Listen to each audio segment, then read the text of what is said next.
Video గురించి ఏ మాటలో చెప్పాలో అర్థం కావట్లేదు. ఒక పల్లెటూరు అమ్మాయి ఇంటర్లో స్టేట్ ర్యాంక్ వచ్చింది.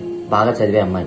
తన పై చదువుల కోసం తన కుటుంబ జీవితాన్ని మార్చేయాలని పేదవింట్లో పుట్టిన ఆ అమ్మాయి పై చదువుల కోసం ఢిల్లీకి వెళ్ళింది. బీటెక్ జాయిన్ అయింది. కానీ అక్కడ ఫ్రెండ్స్ రూపంలో బాగా బలిసిన్నా కొడుకులు పరిచయమయ్యారు. సరే కదా, నాతోటి విద్యార్థులే, నాతో చదివే వాళ్ళే కదా అని చెప్పేసి వాళ్ళతో ఫ్రెండ్షిప్ చేసింది. నమ్మకంగా వాళ్ళు తనతో ఉండేవారు.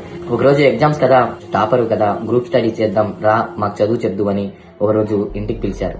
సరే ఇంటికే కదా, అమ్మా నాన్న కూడా ఉంటారు కదా అని చెప్పేసి వాళ్ళ ఫ్రెండ్స్ ని నమ్మి ఆ అమ్మాయి వెళ్ళింది. కానీ ఆ నా కొడుకులు ఆ అమ్మాయి జీవితాన్ని నాశనం చేశారు. ఆ అమ్మాయిని ఒకరి తర్వాత ఒకరు నలుగురు కలిసి ఆ అమ్మాయిని అతి క్రూరంగా రేప్ చేసేసారు. పేదింటి అమ్మాయి కదా, ఆత్మగౌరవం కూడా ఎక్కువ ఉంటుంది. ఆ నా కొడుకులు అలా చేశారని చెప్పేసి తన హాస్టల్కి వెళ్ళి సూసైడ్ చేసుకుని చనిపోయింది.